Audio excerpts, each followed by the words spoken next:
ഈശ്വംസിഹായിക്ക് സ്തുതിയായിരിക്കട്ടെ. വിശുദ്ധ മത്തായി അറിയിച്ച സുവിശേഷം 25-ാം അധ്യായം 30-ാം വാക്യം. പ്രയോജനമില്ലാത്ത ആ ഭൃത്യനെ പുറത്ത് അന്ധകാരത്തിലേക്ക് തള്ളിക്കളയുക.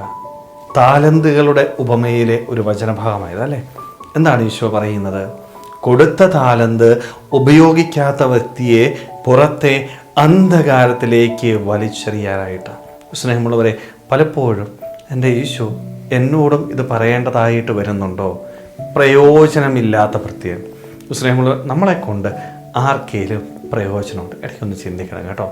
എൻ്റെ ജീവിതം കൊണ്ട് മറ്റുള്ളവർക്ക് നന്മ ചെയ്യാനായിട്ട് എനിക്ക് സാധിക്കുന്നുണ്ടോ? അതോ ആർക്കും പ്രയോജനമില്ലാതെ എല്ലാവർക്കും ഉപദ്രവം വരുത്തുന്ന ഒരു ജീവിതമാണ് ഞാൻ നയിക്കുന്നതെങ്കിൽ ഓർത്തോണം, എനിക്ക് ലഭിക്കാൻ പോകുന്നത് അന്ധകാരമായിരിക്കും, നിത്യശിക്ഷയായിരിക്കും.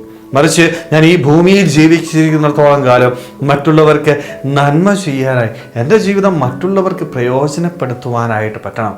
മറ്റുള്ളവരെ സഹായിക്കാനായിട്ട് എനിക്ക് ലഭിക്കുന്ന ഓരോ അവസരവും പൂർണ്ണമായിട്ട് ഞാൻ പ്രയോജനപ്പെടുത്തും. അതോ സ്വാർത്ഥതയോടുകൂടി ജീവിക്കുന്ന വ്യക്തിയാണോ?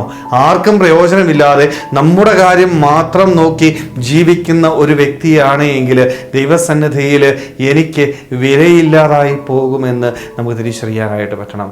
അതേപോലെ തന്നെ എൻ്റെ ദൈവം എനിക്ക് നൽകിയ താലന്തുകളുണ്ട് കേട്ടോ. എല്ലാവർക്കും ഒരേപോലല്ല കഴിവ്.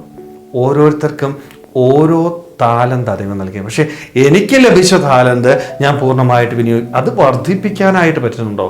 എനിക്ക് ലഭിച്ചത് 10 രൂപയാണെങ്കിൽ ഒരു 10 കൂടെ നേടാൻ പറ്റണം. 1 ആണെങ്കിൽ 1 കൂടെ നേടാൻ പറ്റണം. ഒന്നുമില്ലാതെ ലഭിച്ച താലന്ത് നശിപ്പിച്ചു കളഞ്ഞാൽ ദൈവസന്നിധിയിൽ നിന്ന് നാം തിരസ്കരിക്കപ്പെടും. ഞാൻ 100 മേനി ഫലം പുറപ്പെടുവിച്ചോ എന്നല്ല, എനിക്ക് ലഭിച്ച താലന്ത് ഞാൻ വർദ്ധിപ്പിച്ചോ എന്നുള്ളതാ. മറ്റുള്ളവർക്ക് കിട്ടിയത് അത്രയും എനിക്ക് കിട്ടിയോ എന്നല്ല ദൈവം നോക്കുന്നത്. നിനക്ക് തന്നത് നീ അത് പരിപോഷിപ്പിച്ചോ. പലപ്പോഴും നമ്മുടെയൊക്കെ ജീവിതത്തിൽ ഈ ഒരു കാര്യത്തിൽ നമ്മൾ പുറകോട്ട് പോവുകയാണ്. ദൈവം ഒത്തിരിയേറെ കഴിവുകൾ നൽകിയിട്ടുണ്ട്. പക്ഷേ പലപ്പോഴും ഈ കഴിവുകൾ മാറ്റിവെക്കുകയാണ്. പുറകോട്ട് വലിയുന്ന ഒരു സ്വഭാവം നമുക്ക്. മുന്നോട്ട് വന്നുകൊണ്ട് ഒന്നും ചെയ്യുവാനായിട്ട് നമ്മൾ തയ്യാറാവുന്നില്ല.